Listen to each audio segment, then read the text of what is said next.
खूनी mask serial killer part 1। रात के 9:30 बजे थे, लेकिन हवा में कुछ अजीब सा डर था। रीमा एक कॉलेज स्टूडेंट अपने कोचिंग से घर लौट रही थी। सड़कें सुनसान थीं, उसके कदम तेज हो गए। रीमा सहलाते हुए बस 2 गलियां और फिर मेरा घर। लेकिन तभी पीछे से किसी के कदमों की आहट आई। उसने पलट कर देखा, कोई नहीं था। रीमा घबराई हुई, हो सकता है मेरा वहम हो। तभी एक हल्की सी आवाज आई, टिक टिक टिक, जैसे कोई धातु किसी दीवार से घिस रहा हो। और फिर एक आकृति सामने आई, काले चमड़े का लंबा कोट, अजीब सा मास्क जिसमें से 2 जलती हुई लाल आंखें झांक रही थीं। हाथ में एक धारदार लोहे का हथियार, आधा कुल्हाड़ी आधा चाकू। रीमा चीखी, कौन हो तुम, दूर रहो। लेकिन वो कुछ नहीं बोला। वो चुपचाप उसकी तरफ बढ़ा, हर कदम के साथ टिक टिक। लेकिन एक झटके में उसका गला कट गया। खून की धार फुटपाथ पर बिखर गई। वो आदमी झुका, अपने मास्क पर थोड़ा खून लगाया और बोला, एक और खताम इंस्पेक्टर केस की फाइल देख रहा था। यह तीसरी हत्या थी पिछले 2 हफ्तों में। हर बार कोई कैमरा नहीं, कोई गवाह नहीं, सिर्फ एक चीज, लाश के पास दीवार पर खून से बना एक निशान, एक मास्क का सिंबल। इंस्पेक्टर गुस्से में, हमारे शहर में कोई साइकिक किलर घूम रहा है और हम उसे रोक नहीं पा रहे हैं। सहायक बोला, सर सभी सीसीटीवी डिसेबल किए गए थे,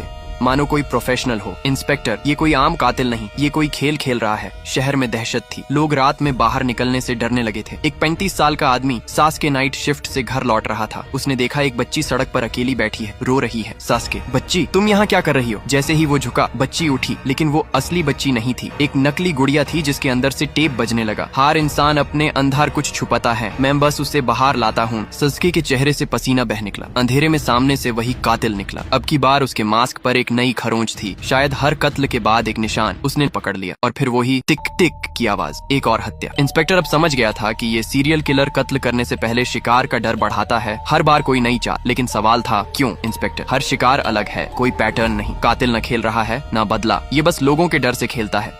शहर में अब सीबीआई भी जुड़ चुकी थी। सीबीआई ऑफिसर, इंस्पेक्टर, हमें इस केस की जिम्मेदारी दी गई है और इस केस में हमारी मदद करेगा नोमी। एक लंबा, शांत लेकिन सख्त चेहरा, ब्लैक हुडी, गर्दन में एक लटकता छोटा कैमरा, जैसे हर केस का राज उसमें छुपा हो। रजात हैरान होकर, ये तो वो ही है जो 3 साल पहले peak blind murder case solve कर चुका था। सीबीआई ऑफिसर, यस नोमी, तुम्हें जो चाहिए मिलेगा। किलर को ढूंढ निकालो नोमी, धीरे से मुस्कुराते हुए। अगर किलर मास्क के पीछे छुपा है तो मैं उसका चेहरा समय से पहले सामने ला दूंगा। ये वीडियो फ्री फायर को टैग करो पार्ट 2 के लिए।